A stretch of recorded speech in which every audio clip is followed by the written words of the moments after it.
नाही या जगती, भक्ती विना मुक्ती नाही या जगती, कासे नामाची सोडू नका, हे सुखमय जीवन करण्याची दत्तनामाला सोडूया, हे सुखमय जीवन करण्याची दत्तनामाला, हे सुखमय जीवन करण्याची दत्तनामाला, दत्तनामाला विसरू नका, दत्तनामाला विसरू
दादा म्हणाले,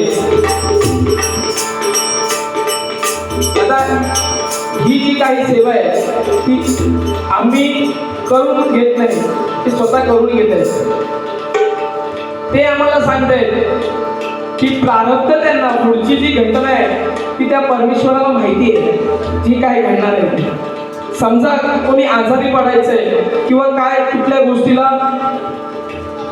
संकट यायचंय तर त्या जगतपित्या परमेश्वराला माहिती आहे.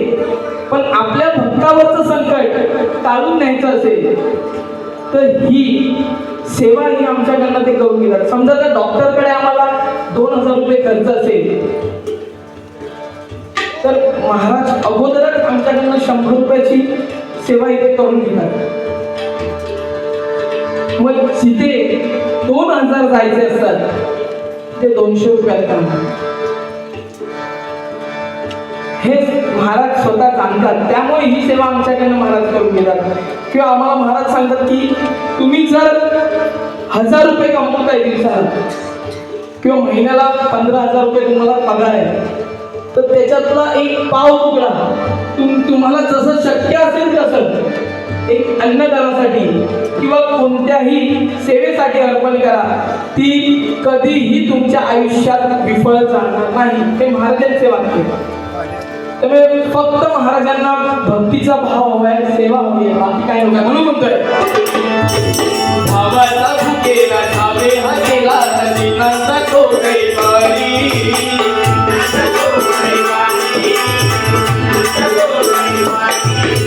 संकटकारी जततर देवी भवसागरिया साई,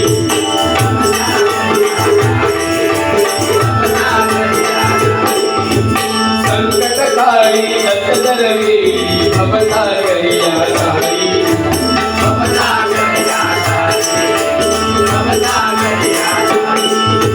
सत्तर वैभांतरी शोधा, सत्तर वैभांतरी शोधा, सौकडी पाहून गा, हे सुखमय जीवन करण्याची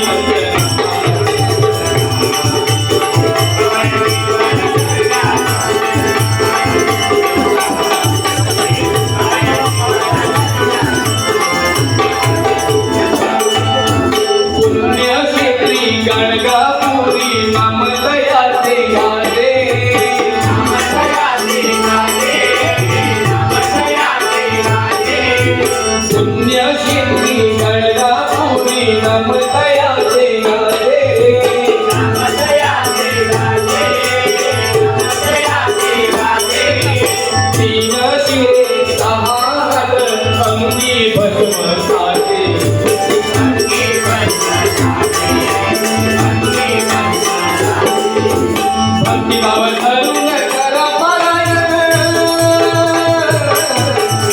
भक्तिभाव धरून करा पारायण म्हणून महाराज नेहमी सांगतात बघा आपल्याला नामस्मरण करायचं असेल दिवसातली फक्त 10 मिनिटं आपण मोबाईलवर असतो दिवसभर बघा फक्त 10 मिनिटं त्या महाराजांच्या नामस्मरणात वाहून द्या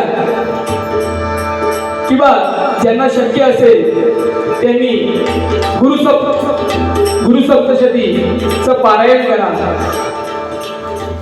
जसं तुम्हाला जमेल तसं करा 11 वेळा करा 108 वेळा करा आणि स्वतः महाराजांनी सांगितलंय जर सहस्त्र पारायण केलं तर मी स्वतः तुम्हाला दृष्टांत येऊन देईन असं स्वतः महाराजांचे वाक्य आहे त्यामुळे जसं तुम्हाला पारायण जमेल तसं पारायण करा म्हणून म्हणतोय भक्तिभाव धरून